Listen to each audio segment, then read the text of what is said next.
생텍쥐베리라고 하는 프랑스 소설가 혹시 이름 들어봤어요? 생텍쥐베리. 그러면 어린 왕자 되게 떠오르는데 그 어린 왕자의 책 내용 중에 어린 왕자가 여우가 만나서 대화하는 장면이 나옵니다.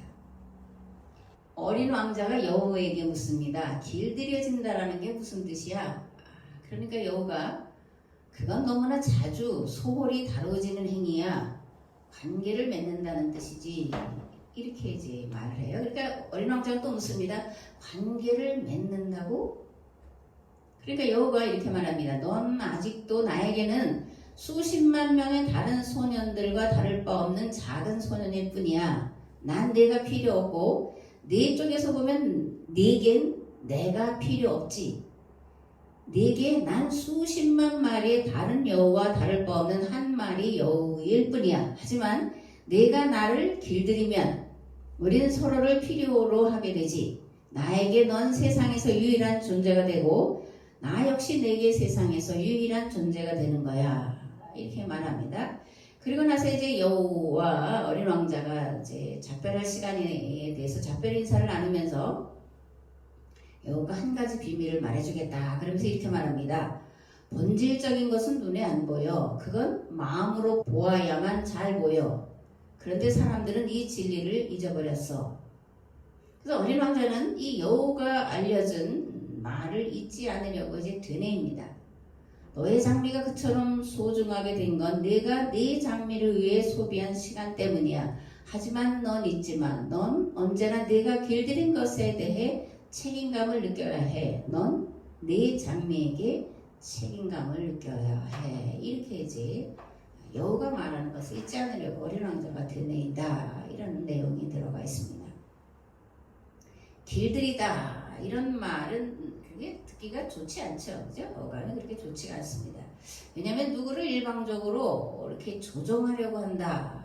내 마음에 맞게 바꾸려고 한다. 뭐 이런 의미로 우리가 받아들이기 때문에 그런데 이 길들이다라는 말을 관계의 언어로 이해하면 다르게 느껴지게 돼요. 또 이제 여우 어린 왕자 대화 중에 이런 얘기도 있습니다. 길들이는 데는 규칙이 필요해. 길들이는 데는 서로 간에 규칙이 필요하다. 이거예요. 그러면 이제 길들이다라는 말을 일방적인 언어로 이해할 때는 부정적이고 그렇게 좋지 않은 뜻으로 우리가 느낄 수 있지만 규칙이라는 것이 필요해 길들이는 데에는 그러면 이거는 일방적인 게 아니라 쌍방간의 관계를 담고 있는 그런 내용이 되는 거죠. 뭐 어려운 얘기는 아니에요. 어쨌든 근데 길들이다, 이제 관계를 맺는다. 관계를 맺으면 서로에게 의미 있는 존재가 되고 서로에게 책임적인 존재가 된다. 이런 거예요. 인간은 태어나기 전부터 관계를 맺죠. 그죠? 먼저 이제 부모와 관계를 맺고 잉태가 되는 거죠. 그 다음에 뭐 이거 앞뒤를 말하기 좀 뭐하지만 하나님과 우리가 관계를 맺고 그리고 자연 만물과 관계를 맺고 형제와 친구와 이웃 세계로 그 관계의 폭을 넓히며 살아가게 됩니다. 사실 인간과 가장 먼저 관계를 맺은 것은 창세기에 보면 하나님이죠. 그리고 이제 자연 만물이고 그 다음에 인간이 하나님과 자연 만물과 이제 관계를 맺는 순으로 창세기에는 기록이 되어 있습니다. 이런 관계 맺음이 인간 고유의 특성이고 인간의 영역인데 아리스토텔레스는 이 말을 이제 사회적 동물이다라는 말로 또는 정치적인 동물이다라는 말로 인간과 자연과의 관계를 표현을 하고 있습니다. 라파엘로가 그린 아테네 학당이라는 그림이 있어요. 아주 유명한 그림인데 이제 그 당시에 헬라 철학자들이 쫙 이제 아테네 광장에 이렇게 모여 있습니다. 그런데 이제 그 중간에 플라톤이 손가락을 하늘로 이렇게 지키고 있고 그리고 또 하나 이제 플라톤의 제자인 아리스토텔레스는 이렇게 손가락을 땅으로 하고 있어요. 아주 유명한 그림이에요. 찾아보면 이제 나옵니다. 이 얘기는 뭐냐면 플라톤은 이데아의 세계, 즉 본질적이고 완전한 세상은 이 땅이 아니라 하늘에 있다라는 것을 말하고 있고 아리스토텔레스는 이데아의 세계는 천상의 세계에 따로 있는 게 아니라 현상의 세계, 이 세상 속에 들어있다 이렇게 말하는 거예요. 이걸 이제 아리스토텔레스의 말로 하면 진료와 형상 또는 가능태, 현실태 이렇게 철학에서 이제 말합니다. 이제 예를 들면 진료와 형상 또는 가능태와 현실태가 뭐냐면 참회, 시 이건 진료죠. 그리고 이제 가능태예요. 그리고 참회는 형상이고 그리고 현실태예요. 그래서 저 세상과 이 세상은 따로 있는 게 아니라 우리가 씨앗을 심으면 저 세상의 것을 그 모양 그대로 심는 게 아니라 씨앗을 심지만 이게 싹이 나고 했을 때는 전혀 다른 모습으로 그리고 이제 열매 맺고 하는 그런 것을 이제 말하고 있는 거죠. 고린도전서 15장에 보면 사도 바울이 예수님의 부활을 믿지 못하겠다 하는 고린도 사람들에게 이렇게 말을 하고 있습니다. 누가 묻기를 죽은 자들이 어떻게 다시 살아나며 어떤 몸으로 오느냐 이렇게 물을 텐데 어리석은 자여 내가 뿌리는 씨가 죽지 않으면 살아나지 못하겠고 또 내가 뿌리는 것은 장래의 형체를 뿌리는 것이 아니요 다만 밀이나 다른 것의 알맹이 뿐이로되 하나님이 그 뜻대로 그에게 형체를 주시되 각 종자에게 그 형체를 주시느니라. 죽은 자의 부활도 그와 같으니 썩을 것으로 심고 썩지 아니할 것으로 다시 살며 욕된 것으로 심고 영광스러운 것으로 다시 살아나며 약한 것으로 심고 강한 것으로 다시 살아나며 육의 몸으로 심고 신령한 몸으로 다시 살아나나니 육의 몸이 있은즉 또 영의 몸도 있느니라. 육이 없으면 영이 없는 거예요. 영만 있고 육이 없으면 죽었다라고 우리가 표현을 이제 하는 거죠. 그러니까 살았다라면 영과 육이 있는 거예요. 부활도 마찬가지로 영과 육으로 이제 부활하는 것을 말하는 겁니다. 그래서 무릇 흙에 속한 자들은 흙에 속한 자와 같고 하늘에 속한 자들은 하늘에 속한 이와 같으니 우리가 흙에 속한 자의 형상을 입은 것 같이 또 하늘에 속한 이의 형상을 입으리라. 그래서 이제 우리가 부활 때에 우리 주님과 같은 영생의 몸으로 부활의 몸으로 전혀 다른 몸으로 부활하는 것을 이렇게 설명을 하고 있는 것을 볼 수가 있습니다. 창세기 2장에 보면 또 이런 말씀이 있어요. 주 하나님이 땅의 흙으로, 그럴 때 흙은 아담아예요. 주 하나님이 아담아로 아담을 지으셨다. 주 하나님이 땅의 흙으로 사람을 지으시고 그의 코에 생명의 기운을 불어넣으시니 사람이 생명체가 됐다. 르아흐 이렇게 이제 호 생명 이제 혼 이렇게 이제 말합니다. 하나님이 인간을 창조하시고 코에 하나님의 생명을 불어넣으셔서 인간이 살아있게 됐다. 또 하나님의 생명은 죽을 수 없는 생명이기 때문에 인간은 영생하는 존재다. 이런 뜻이 포함이 되어 있습니다. 하나님은 죽으실 수 없는 거잖아요. 그죠? 그래서 믿는 자나 믿지 않는 자나 동서양이나 다 내세가 있다. 또는 뭐 영원히 부활한다. 또 기독교는 이제 육체의 부활을 말하고 있습니다. 하나님의 영이 인간에게 들어와 있기 때문에 죽을 수 없는 존재라는 것을 우리가 반드시 기억을 해야 됩니다. 그런데 생명의 부활로 나오는 자들도 있고 영원한 멸망의 지옥의 심판의 부활로 나오는 두 부류로 갈라진다는 것도 우리가 반드시 기억을 해야 됩니다. 그러니까 인간은 흙으로만 만들어진 존재가 아닌 거예요. 하나님의 모양과 형상으로 만들어졌는데 그 형상 속에는 하나님의 생명, 영원한 생명이 들어가 있고 우리의 모양 속에 이제 들어가 있다. 그런 말씀입니다.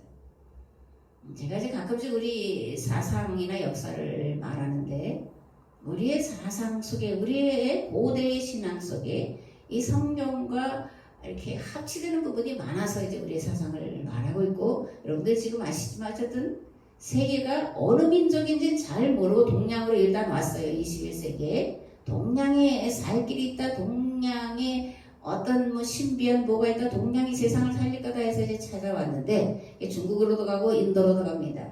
일본으로는 가진 않아요. 그리고 한국도 아직은 찾질 않습니다. 그런데 이게 흘러가는 그런 세계 정세를 보면 한국이라는 것을 눈치채는 사람은 채는 거예요. 100년 전에 호모 헐버트라는 사람은 우리나라의 이 민족성, 우리의 신앙 이런 것을 가지고 이제 다음 세대는 한국이 이끌어갈 거다 그렇게 말했는데 여러분들이 지금 그 시대를 살아가고 있는 거예요. 그리고 이 시대를 바꿔가고 살려내야 될 책임 때문에 오늘 여러분들이 살아가고 있다라고 하는 존재의 의미를 발견해야 되는 것이 그런 설교가 이제 강단에서 선포되는데 이것을 하나님의 말씀이다 라고 감히 우리가 이제 말할 수가 있는 겁니다. 근데 우리의 고유 사상 중에 천지인 합일 사상이 있어요. 하늘과 땅과 인간은 하나다. 합일되어 있다.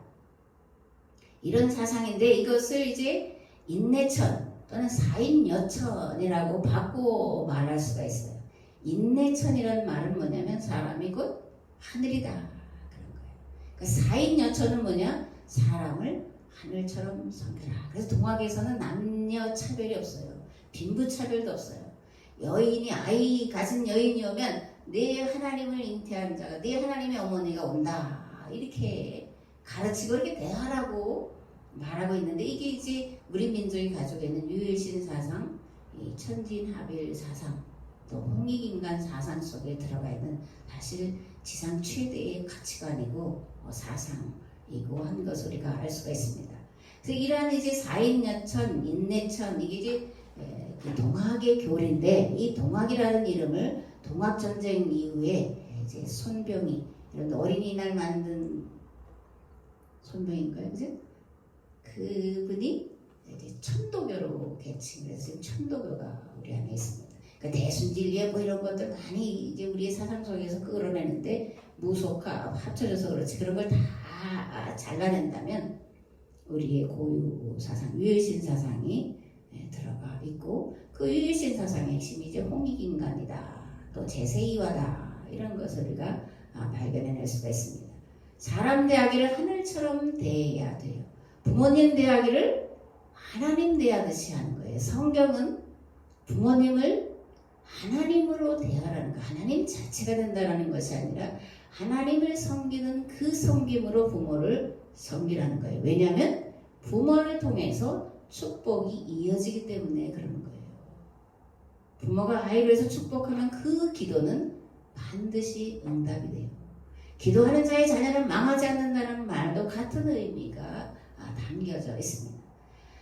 부모를 대할 때, 또 자식을 대할 때, 형제를 대할 때 서로가 서로를 하나님처럼 대해야 되는 거예요. 이게 사실 이 망해가는 세상을 살릴 수 있는 유일한 말씀이고 대안이고 길이다 그렇게 생각합니다. 만물을 대할 때 너와 나 이런 어떤 기계적인 그런 관계가 아니라 사랑의 관계로 그래서 보듬어야 되고 가꾸어야 되고 함께 살아가야 될 나로 보는 것이 성경이 말하는 사랑인 것을 우리가 알 수가 있습니다. 앞에서 이제 어린 왕자를 소개하면서 길들인다 라는 말이 관계 맺는 거다 라고 말씀을 드렸고 관계를 맺는 것은 쌍방이고 그죠? 그래서 쌍방 간에 책임적인 존재가 돼야 한다는 것이 길들인다 라는 그런 뜻이라고 말씀을 드렸습니다. 인간은 하나님과 관계 맺고 사는 존재고 또 자연 만물과 관계 맺고 살아가는 존재입니다. 이런 관계가 깨어지면 존립 기반이 무너지는 것이고 이것을 성경은 심판이다, 멸망이다 그렇게 표현을 하고 있습니다. 성경은 두 개약의 책이에요. 지난 어젠가 그저께인가 이제 대전 갔다 오다가 그 평택쯤에 보니까 거기 높은 타워처럼 돼 있고 거기 뭐 투소 플레이스가 있어서 올라가서 이제 몇 시간을 이야기하다 왔는데 어떤 목사님이 이런 고민을 한대요. 이게 자꾸 계약 이렇게 계약 그렇게 말하는데 계약이라는 개념이 후대에 생긴 거 아니냐. 그래서 이 계약이라는 말 때문에 걸린다 뭐 이런 말을 했다고 그러는데 그 이제 장로기 목사님인지 좀 그런 분이에요. 열심히 이제 제가 공부하는 거 열심히 하는데 많이 이제 갈등이 일어나고 고민이 있어서 해야 될까 말까 이런다고 그러는데 성경 자체가 계약이에요. 그죠? 신약, 구약. 여러 차례 말씀드렸더니 이게 가장 기본인데 이 기본이 견고하게 안 돼 있으니까 이 계약이라는 말이 이게 새롭고 후대에 이제 만들어진 개념이고 이걸 뭐 언약 이렇게 요즘에 많이 바꾸는데 언약 이렇게 이제 말하는데 계약은 쌍방 간의 언어고 언약은 일방 통행이라는 것을 우리가 알아야 됩니다. 하나님이 첫 번째 계약을 맺으셨는데 이것을 시내산 계약이라고 말하고 그 계약의 내용이 율법이고 십계명이고 계약의 주체는 하나님과 이스라엘이에요. 그런데 이스라엘이 계약법을 어기고 바알의 길로 갔기 때문에 그 계약이 깨어졌죠. 그래서 하나님이 두 번째 계약을 맺으시려고 사람으로 오셨는데 그분을 예수님이시다. 그래서 예수 그리스도시다. 이렇게 이제 부르고 있죠. 두 번째 계약의 주체는 교회고 그리고 하나님이에요. 그리고 우리 이제 이 계약, 두 번째 계약의 핵심을 복음이다. 예수 그리스도의 복음이다. 이렇게 말합니다. 이제 그렇다면 우리가 알고 있는 복음은 뭘 복음이라고 그러냐? 예수 그리스도의 십자가 부활 그리고 그것을 믿는 자에게 값없이 거저주시는 구원의 은혜를 선포하는 걸 복음이다. 이렇게 말을 하죠. 그리고 예수 그리스도의 십자가의 중심은 내 죄를 대신 갚으시려고 죽으셨다고 하는 것을 믿으면 구원받는다고 말하니 이제 이것을 구속사다. 그렇게 말을 하는 거예요. 근데 이제 한 가지 생각을 우리가 해봐야 돼요. 계약은 쌍방간에 맺는 거라 그랬죠? 이제 계약은 혼자 맺는 게 아니에요. 계약은 쌍방간에 맺는 거고 이 계약이 계속 유지되려면 서로가 그 계약을 잘 지켜야 돼요. 신약은, 교회는 하나님께서 두 번째 계약을 맺은 대상이에요. 쌍방간에 맺은 거라는 거예요. 그러므로 하나님과 교회는 계약 내용대로 잘 지켜 행해야 될 책임이 있습니다. 계약은 서로에 대한 책임을 동반하기 때문에 그렇습니다. 만일 어느 한쪽 계약을 위반하면 그 계약은 존속할 수가 없고 그래서 깨어지고 마는 거예요. 하나님이 우리를 하나님과 계약을 맺을 동등한 대상으로 만들어 주셨습니다. 이게 인권선언이에요. 가장 귀한 인권선언은 성경에 기록되어 있는데 하나님이 인간과 계약을 맺었다.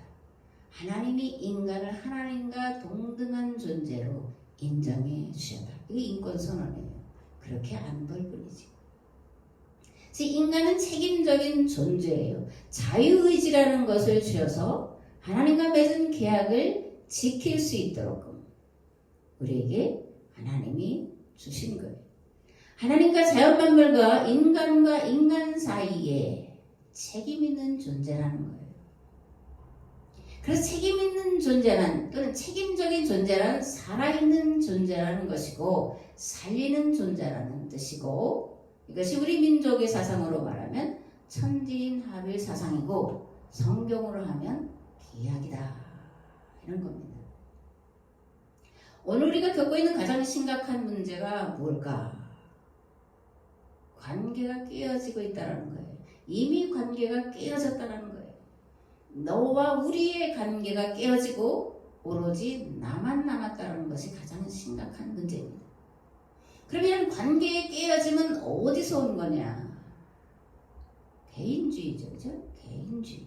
개인주의에서 온 것이 자연 생태계의 파괴고 그 열매가 코로나고 세계 경제라는 측면에서 보면 자국민 우선주의 또는 민족주의, 폐쇄된 민족주의. 저는 이것을 바알의 길 또는 우상의 길이다 이렇게 표현을 하고 있는 겁니다. 아까도 우리 민족의 고유 사상을 말했지만 우리 민족도 민족주의가 있죠. 그런데 이 우리가 가진 민족주의는 우리 민족만 고조선이라 이 민족만을 말하는 게 아니에요. 모든 인류를 포함하고 있는 개방된 민족주의라는 것도 우리가 알아야 됩니다. 제가 설교할 때 여러 번 인용한 찬송가가 있어요. 뭐냐면 인류는 하나 되게 지음받은 한 가족. 우리는 그 속에서 협조하며 일하는 형제와 자매다. 이게 이제 우리나라 사람이 쓴 가사라 이런 내용이 들어가는 거예요. 두 번째, 죄악은 뿌리 깊게 우리 마음에 도사려 편당심 일으키며 차별의식 넣어서 대화를 막으려 한다. 세 번째로, 주님의 십자가로 화해하는 본보여 불신의 이 땅에 믿음 사랑 되찾는 새 세계 명하신다. 네 번째로, 영광도 부끄러움도 함께 받는 우리니 믿음과 소망으로 튼튼하게 뭉쳐서 이 어둠 뚫고 가자. 아멘. 바알의 길, 곧 우상숭배는 자기만을 위하는 거예요. 자기만을 위하는 모든 생각, 모든 행위를 다 통틀어서 바알의 길이다, 우상숭배다 그렇게 말하는 겁니다. 이런 바알의 길 또는 우상숭배의 길에서 벗어나는 것이 우리로, 즉 공동체로 돌아가는 거예요. 우리가 이제 계약 공동체 운동을 펼치고 있는데 이제 대전에 가는 그 목사님 그러더라고요. 나 시험 들었어요. 이렇게 얘기를 하더라고요. 그 뭐가 시험에 들었냐 이렇게 봤더니 기껏 20년 몇십 년 세미나하고 뭐 그랬는데 이제 와서 공동체 운동하는 거냐? 그 시험 들었다 이렇게 말하는데 공동체성을 회복하는 것이 이 시대를 살리는, 특별히 교회가 공동체라고 하는 것을 살리는 것이 이 시대를 살리는 유일무이한 길이기 때문에 그렇습니다. 사는 길, 살리는 길은 공동체성을 회복하는 것이요, 죽는 길, 죽이는 길은 공동체를 깨트리는 것입니다. 교회가 공동체성을 버리고 개교회주의로 간 뒤에 인간이 우리라고 하는 말과 생각을 버리고 나라고 하는 나로 간 뒤부터 불행이 약이 되었고 오늘 우리가 먹을 수 없는 조악하고 쓴 사망의 열매를 거두고 있는 것입니다. 호세아서 14장 1절과 9절 말씀을 봉독을 하겠습니다.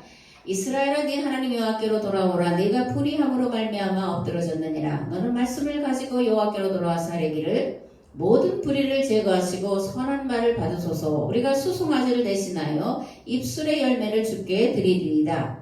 우리가 아수르의 구원을 의지하지 아니하며 말을 타지 아니하며 다시는 우리의 손으로 만든 것을 향하여 너희는 우리의 신이라 하지 아니하오리니 이는 고아가 주로 말미암아 긍휼을 얻었음이니이다 할지니라. 내가 그들의 반역을 고치고 기쁘게 그들을 사랑하리니 나의 진노가 그에게서 떠났음이니라. 내가 이스라엘에게 이슬과 같으리니 그가 백합화 같이 피겠고 레바논 백향목 같이 뿌리가 박힐 것이라. 그의 가지는 퍼지며 그의 아름다움은 감람나무와 같고 그의 향기는 레바논 백향목 같으리니 그 그늘 아래에 거주하는 자가 돌아올지라. 그들은 곡식같이 풍성할 것이며 포도나무같이 꽃이 필 것이며 그 향기는 레바논의 포도주같이 되리라. 에브라임의 말이 내가 다시 우상과 무슨 상관이 있으리요 할지라. 내가 그를 돌아보아 대답하기를 나는 푸른 잣나무 같으니 내가 나로 말미암아 열매를 얻으리라 하리라. 누가 지혜가 있어 이런 일을 깨달으며 누가 총명이 있어 이런 일을 알겠느냐. 여호와의 도는 정직하니 의인은 그 길로 다니거니와 그러나 죄인은 그 길에 걸려 넘어지리라. 아멘. 호세아서 이제 마지막 14장을 하고 있는데 이 말씀대로 이제 특별히 이제 바울이 1, 2, 3, 4차 선교 여행을 할 때 그 간 루트가 이제 터키로 해서 그리스로 해서 로마로 그리고 지금 스페인까지 쭉 갔는데 여기가 뭐냐면 북이스라엘이 아시리아에 망하고 흩어졌던 지역이에요. 그래서 그 지역들은 이미 이제 여호와 신앙이 광범위하게 펼쳐져 있었던 지역인 것을 우리가 알 수 있습니다. 물론 이제 바벨론 포로기 이후에 유다인들도 있을 수 있고 그렇지만 대부분은 북이스라엘 사람들이 이 시내산 기합법 사실 정신을 가지고 흩어졌던 것을 우리가 역사 속에서 볼 수가 있습니다. 호세아는 망해간 이스라엘에게 이제라도 우상을 버리고 여호와께로 돌아오라고 말씀합니다. 근데 어떻게 여호와께로 돌아오라고 하냐면 말씀을 가지고 돌아오라는 거예요. 짐승의 제사로 성전에서 제사로 하나님을 기쁘게 하는 것으로가 아니라 말씀으로 계약법으로 돌아오라는 거예요. 돌아오되 선한 말의 열매를 가지고 돌아오라는 거예요. 선한 말의 열매는 말로만 하는 것을 말하는 게 아닙니다. 지난주에 성경이 말하는 선한 일 또는 착한 일은 무엇이라고 제가 말씀을 드렸냐면 가난한 자의 삶의 문제, 즉 먹거리 문제를 해결해 주는 거다라고 말씀을 드렸습니다. 또 하나님 앞에서 선하고 아름다운 것은 하나님의 말씀을 귀 기울여 듣고 그 말씀대로 행하는 삶이라고 말씀을 드렸습니다. 이 땅에 살아가는 동안에 가난한 이들을 돌아보고 억울한 일 당한 자를 돌아보고 질병으로 고통하는 이들을 돌아보고 그들을 위해 기도하는 것이 선한 일, 착한 일이다. 이게 아름답고 선한 말의 열매다. 이렇게 말씀을 드렸습니다. 고린도후서에 보면 이제 고린도 교회에 보내는 편지에서 바울은 우리를 그리스도의 편지다 이렇게 말하고 있습니다. 우리가 이렇게 말하는 것이 우리 자신을 지켜 올리려는 말을 늘어놓는 것입니까? 아니면 어떤 사람들처럼 우리가 여러분에게 보일 추천장이나 여러분이 주는 추천장을 필요로 하는 사람들이겠습니까? 여러분이야말로 우리를 첨가하여 주는 추천장입니다. 그것은 우리 마음에 적혀 있습니다. 모든 사람이 그것을 알고 읽습니다. 여러분은 분명히 그리스도께서 쓰신 편지입니다. 우리는 그것을 작성하는 데에 봉사하였습니다. 그것은 머물러 쓴 것이 아니라 살아계신 하나님의 영으로 쓴 것이요 돌판에 쓴 것이 아니라 가슴판에 쓴 것입니다. 이렇게 말합니다. 성도는 세상에 읽혀지는 그리스도의 편지라는 거예요. 성도는 세상에 보내는 하나님의 편지다라는 거예요. 다른 말로 하면 성도는 세상에 보내지는 하나님의 초청장이라는 거예요. 그 편지의 내용이 뭐냐? 선한 행실이라는 겁니다. 입술의 아름다운 열매라는 거예요. 우리가 이런 선한 행실, 착한 행실로 사람들이 우리를 보고 교회로 돌아오게 하는 향기를, 그리스도의 향기를 퍼뜨리는 존재라는 겁니다. 그리고 말씀을 전하는 자들은 성도들이 세상에 향내를 퍼뜨리도록 가르치는 존재라는 거예요. 벌이 꽃향기가 있으면 어디든지 찾아가잖아요. 그죠? 성도들의 착한 행실을 보고 사람들은 교회로 돌아오게 돼 있다는 거고, 말씀은 성도들에게 착한 일을 행하도록 가르치는 거다. 이렇게 말을 하는 겁니다. 문제는 그런데 우리가 그렇게 그리스도의 향기로운 편지냐 그런 거예요. 교회가 성도가 과연 세상 사람들이 맡고 참 향기 좋다, 샤넬 넘버 5다 뭐 이렇게 말하냐? 아니라는 거죠. 그죠? 악취가 난다. 교회 교자도 싫다. 기독교가 아니라 개독교가 이렇게 말을 하는 거라고.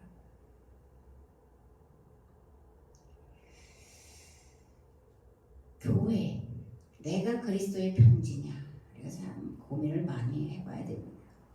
그리고 아니라는 결론이 섰으면 악취나는 것을 다 벗어버려야 되는 거죠. 그죠? 악취나는 옷을 벗어버리고 향기나는 비누로 씻고 닦고 해야 된다는 거예요.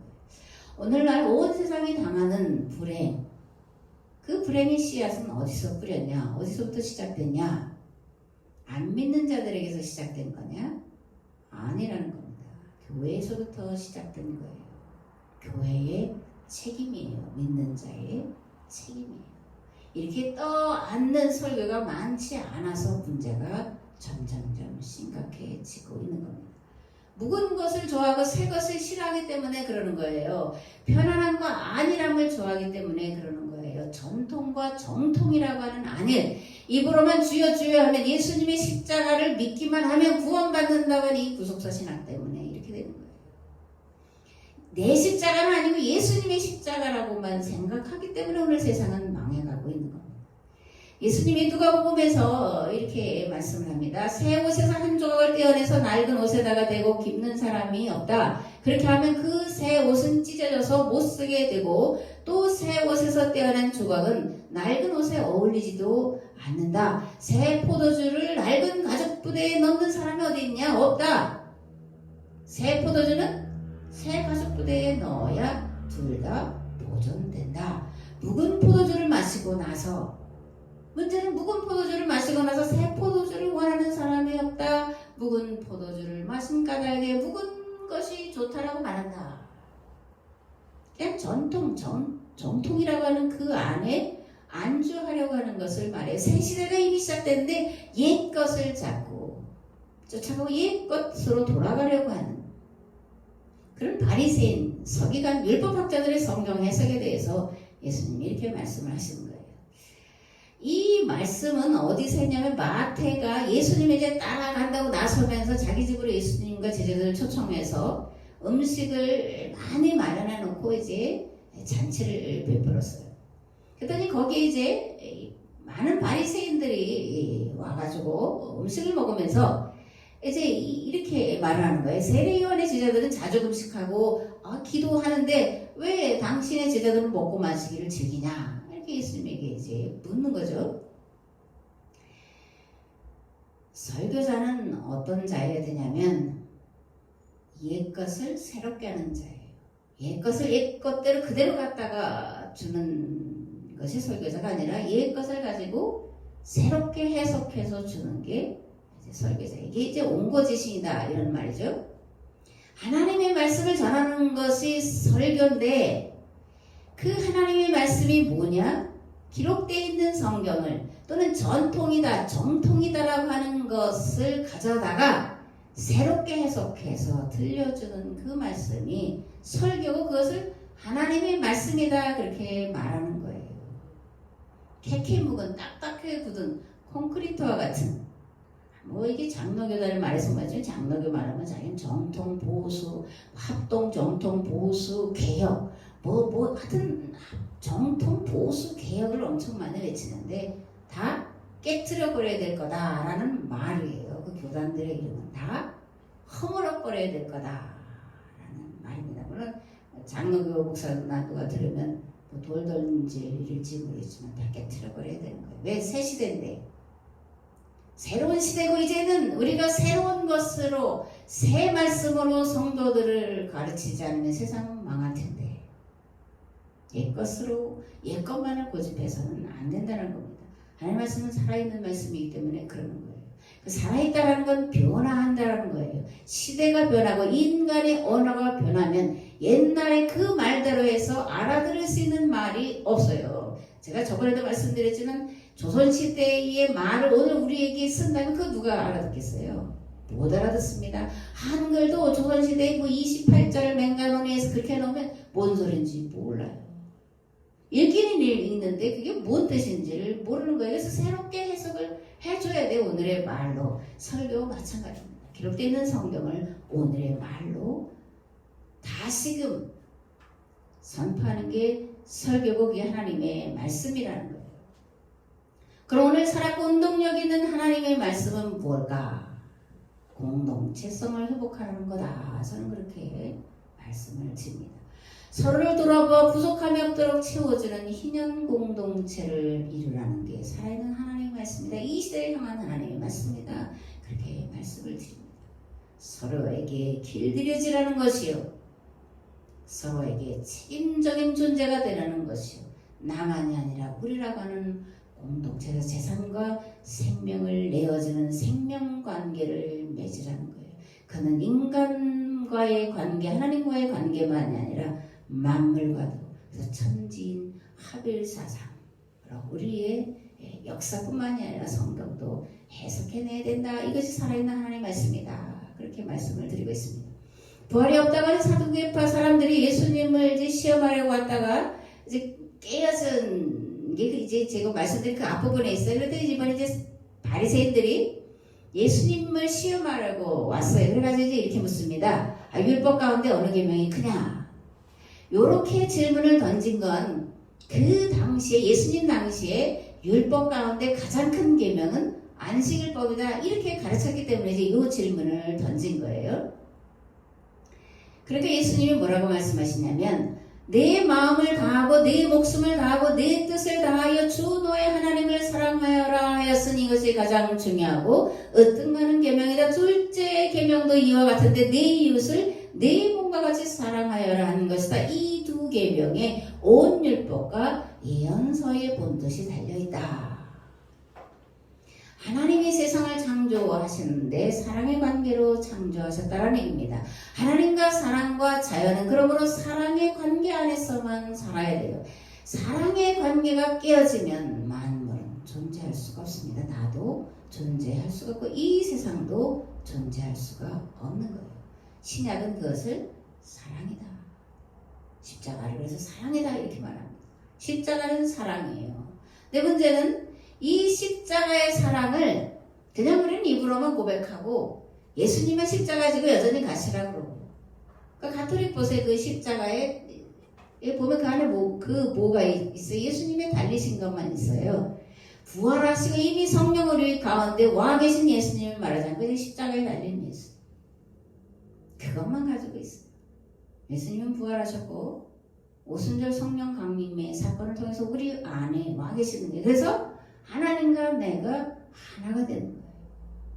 그래서 하나님과 내가 하나가 된 존재인 성도가 만물과 하나가 되는 거예요. 천지인 합이래요. 그래야 세상을 살릴 수가 있는 겁니다. 예수님의 십자가만이 아니라 내가 짊어지고 가는 십자가, 그게 우리가 해야 될 사랑이에요. 그냥 덮어주는 게 사랑이 아니라는 얘기예요. 십자가는 예수님이 나를 위해 생명을 내어주셨듯이 나도 그 교회 공동체에게 내 생명을 내어주고 내 재산을 내어주는 거예요. 예수님이 우리를 위해 자신의 생명을 내어주셨듯이 우리도 그렇게 내어주는 겁니다.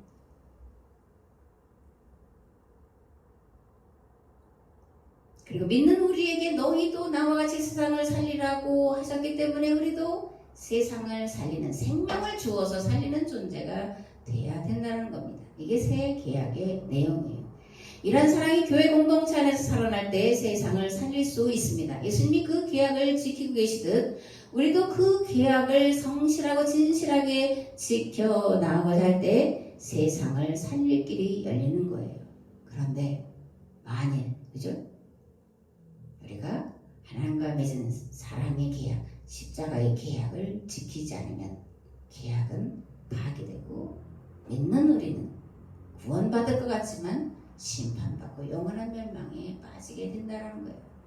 지금 우리가 살아가는 시대가 어느 시대입니까? 더 늦기 전에 여호와께로 돌아가야 될 마지막 시점을 우리가 살아가고 있습니다.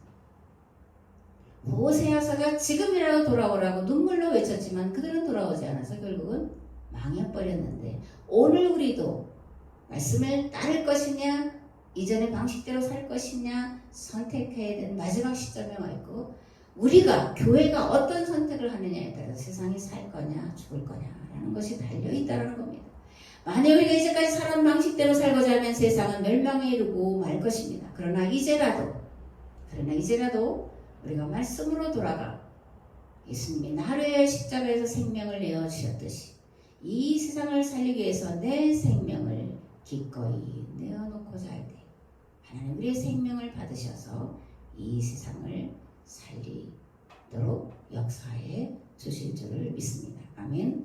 이제는 길과 진리와 생명 되신 예수 그리스도의 은혜와 아버지 하나님의 무한하시고 극진하신 사랑하심과 성령님의 감화 감동 교통 역사하심 너는 앞에 나와 쌀의 말씀을 듣고 세상을 살리기를 결단한 우리 가운데 무엇보다 이제 11절 드리고 감사의 예물을 드리고 이 교회 이 사회를 위해서 더 선한 영향력을 끼치기를 결단하고 돌아가는 저들의 삶의 자리 위에 저들의 일터 위에 가정 위에 이 나라와 이 민족 위에 이제부터 영원토록 함께 하옵시기를 간절히 축원하옵나이다.